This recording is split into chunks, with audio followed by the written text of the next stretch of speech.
মিলন সেতু। গঙ্গা নদীর উপর বহু বছর ধরে দাঁড়িয়ে আছে মিলন সেতু। সে শুধু পাথর আর লোহার একটি কাঠামো নয়, সে যেন এই অঞ্চলের ইতিহাসের নীরব সাক্ষী। পুরনো স্মৃতি।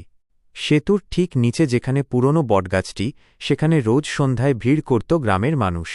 তরুণ তরুণীরা লুকিয়ে দেখত একে অপরের মুখ, জেলেরা জাল ফেলত নদীর বুকে, আর বৃদ্ধরা শুনিয়ে যেত অতীতের গল্প।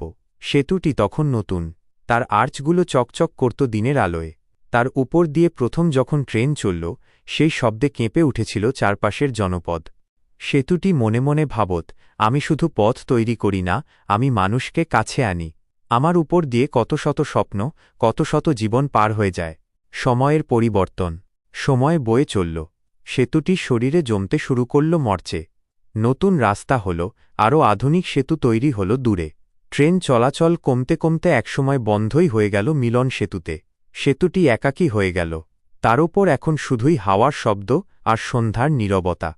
সেতুর পাশেই এক বৃদ্ধ, বিমলবাবু, ছোটবেলায় এই সেতু উদ্বোধনের সময় মিষ্টি খেয়েছিলেন। তিনি প্রায় রোজই হেঁটে সেতুর উপর আসতেন। তার একমাত্র ছেলে শহরে থাকে। তার কাছে এই সেতুটা ছিল অতীত আর বর্তমানের মধ্যে সংযোগকারী একটি অদৃশ্য সুতো। একদিন বিমলবাবু দেখলেন সেতুর পিলারে বড় একটি ফাটল দেখা দিয়েছে। স্থানীয় প্রশাসন সিদ্ধান্ত নিল সেতুটিকে আর ব্যবহার করা যাবে না, সেটি বিপজ্জনক। ধীরে ধীরে শুরু হল সেতু ভাঙার প্রস্তুতি। শেষ আলো। বিমলবাবু খুব কষ্ট পেলেন। তিনি বুঝলেন শুধু একটি কাঠামো নয়, তার শৈশব, তার তারুণ্য, তার জীবনের অনেক অধ্যায় যেন ভেঙে ফেলা হচ্ছে।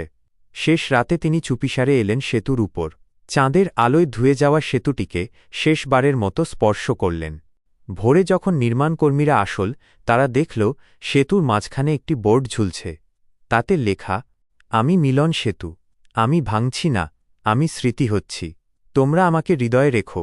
সেতুটি ভাঙা হল, কিন্তু সেই স্থানের হাওয়ায় আজও যেন কানে আসে পুরনো ট্রেনের হুইসেলের শব্দ আর তার উপর দিয়ে হেঁটে যাওয়া গ্রামের মানুষের পদধ্বনি। সেতুটি আর নেই, কিন্তু তার রেখে যাওয়া মিলন আর স্মৃতির বন্ধন আজও রয়েছে প্রতিটি মানুষের মনে।